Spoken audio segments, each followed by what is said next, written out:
Hello viewers. So the next topic for today that we are going to discuss is digital logic gates and truth tables. So in this topic we are going to study about 8 digital logic gates and their corresponding truth tables along with their logical symbol. So here the first things that we are going to study are about the inverter gate and the buffer gate. So inverter gate is this gate which inverts the logical sense of the signal. So here you can see on the left hand side we are having the input. The input is denoted by this symbol called A and the output is denoted by X. So this gate has only one input and it is producing an output. So if your input is 0, the output it produces is 1, and similarly if your input is 1, the output it produces is 0. So it inverts or alters the signal, the sense of the signal. So a 0 is outputted as 1 and 1 is outputted as 0. So that is the symbol, this is the symbol of your inverter gate, and this is the truth table that is associated with the inverter gate. And the algebraic equation is, so X is the complement of A. So we invert this particular thing and complement is written by A bar or A dash. So X is equals to A bar or A dash. So this is the algebraic equation for the inverter gate. The next gate is buffer gate. So buffer gate is also similar, is having the similar functionality, but here there is a difference between inverter and buffer. So if you observe in this particular logic diagram, this bubble, so we call this particular bubble, so it is a triangle with bubble. So in the buffer gate this bubble is absent. So what is this particular buffer gate? So whatever you are supplying as input, the same thing would be the output. So X, that is output, is equal to input A. So if your input is 0, your output is also 0, and similarly if your input is 1, the output is 1. So this gate is generally used in power amplifications. So one gate is, both these gates, inverter and buffer gates, have one similarity in common, that is they have only one input and produce the output. So inverter complements the signal, whereas buffer, whatever the input you are supplying, the same thing would be given as output. So these two gates are having only one input. Now the next and the most important gates that we are going to study are AND gate and OR gate.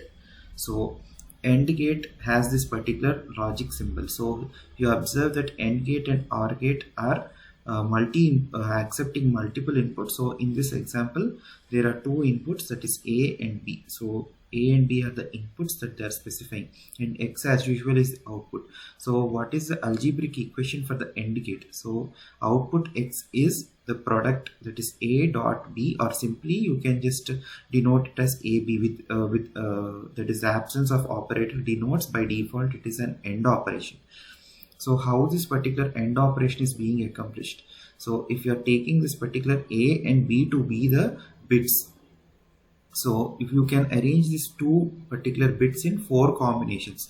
What are the 4 combinations? 0 0, next one is 0 1, 1 0 and 1 1. So these are the 4 combinations that we can have out of our 2 inputs. So it is simply 2 to the power of 2. So if at all you are having 3 inputs, you can arrange 3 inputs in 8 combinations, that is 2 power 3.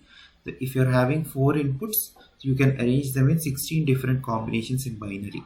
So these are the combinations, 4 combinations, provided that you are having 2 bits A and B. Now, so how this AND operation is accomplished? So if any one of this input is 0, your output would be 0. So here if any one, so here both are 0, so your output is 0.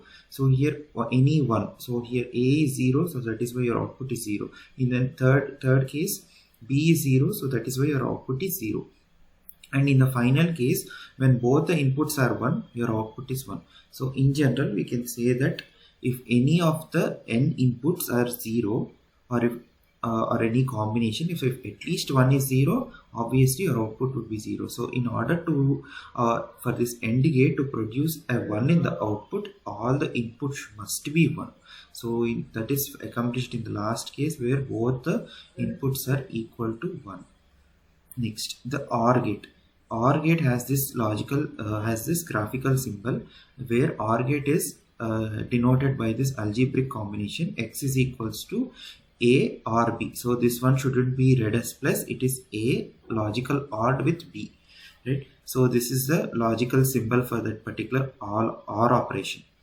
Now in this truth table. So if you observe again the same 4 combinations, because we are having 2 inputs for this gate denoted as A and B.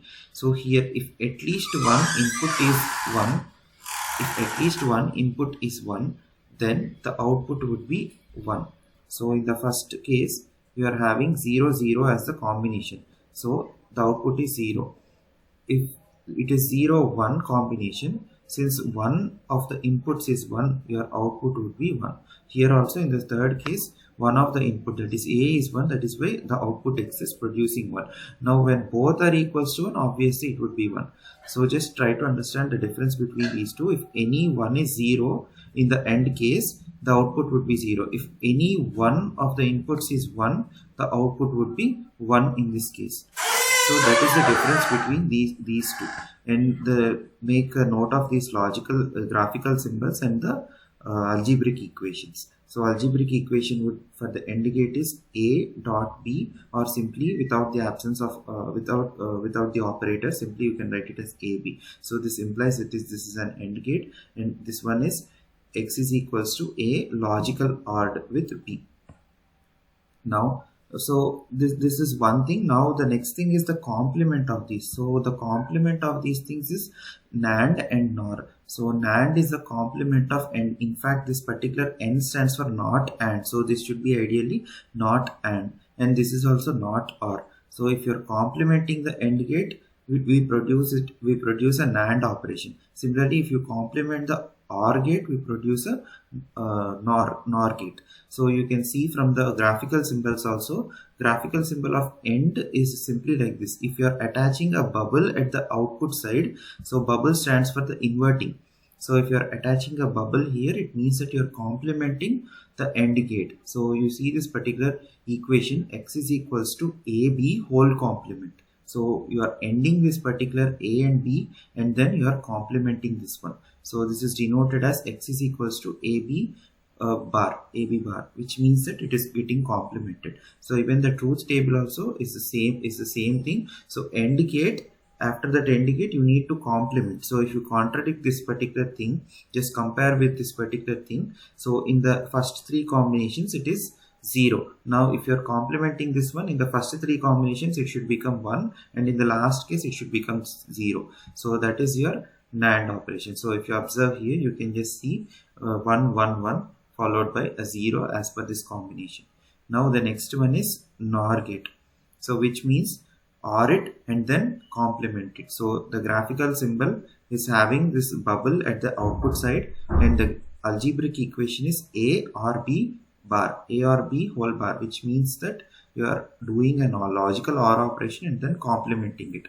Even the graphic, even the truth table also is as per that particular terminology, like how we are doing.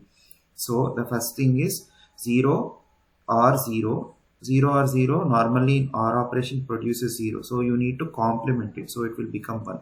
And in the remaining 3 cases, OR operation produces 1, and after that particular 1 you need to complement, so it should be a 0. So this is your NOR operation. So NAND is a complement of AND, and NOR is a complement of OR. Now the next 2 gates are the exclusive OR gate. So exclusive OR, or simply in short called XOR gate. So the graphical symbol is similar to your except OR operation, except the input curve. So here you are denoting one more curve to differentiate between the OR operation and the exclusive OR operation. Sometimes OR is also called as inclusive OR. So this particular OR gate, which I have shown previously, this is also called as inclusive OR. So what is the difference between inclusive OR and exclusive OR? So if you compare with the OR truth table, so here whenever in the last case in the OR truth table, if you just go back, so OR will be producing a 1 combination here. So when both the inputs are 1, your output is 1. But the NOR produces a 0. So when both your inputs are 1, then your output would be 0. So this is the only difference between your inclusive OR and exclusive OR. Now how this particular thing is represented in algebraically, so it is simply shown as A. So this is plus circle. So this particular symbol is the XOR symbol, plus encircled. So A XORed with B. So this should be read as XOR, or you can simply write it as A dash B plus A B dash. So this equation comes from the fact that only one of this particular two inputs should be 1. When both are 1, obviously it will be a 0. So this A here in the second case it is complemented. So because it is 0, we are considering it as a complement. B, it is a normally. So 1, which means it is uncomplemented. Or so this is A dash B or A B dash. So this is actually logical. So once again, so this is the third combination, which is A dash, or sorry, A, and this is B dash. So this is how we get the algebraic equation. Simply you can remember that the input should be dissimilar for the output to be 1. So in the first case, inputs are same, so that is why it is producing 0. In the next combination, inputs are different, so it is producing 1. In the third combination also, the inputs are different, that is why it is producing a 1. In the fourth combination, the inputs are same, so it is 0. So if the inputs, both the inputs are same, you will be getting 0. If both the inputs are different, then you will be getting a 1 in the output. So the next one is a complement of exclusive OR. So the complement of exclusive OR is exclusive NOR, or sometimes we call it as equivalence.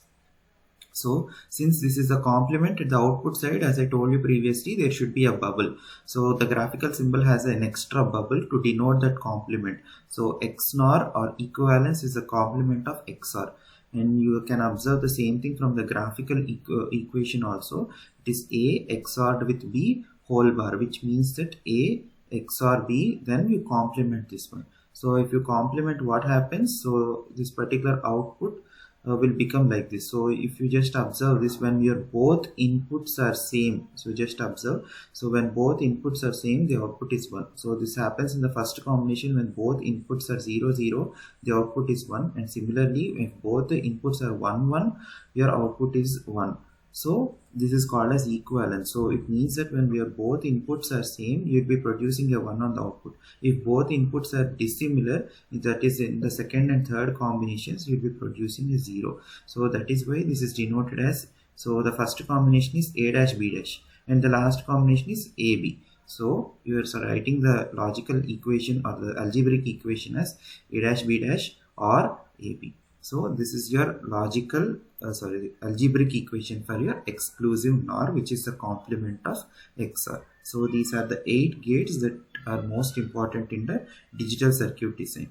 So we'll meet with the next topic in the next lectures.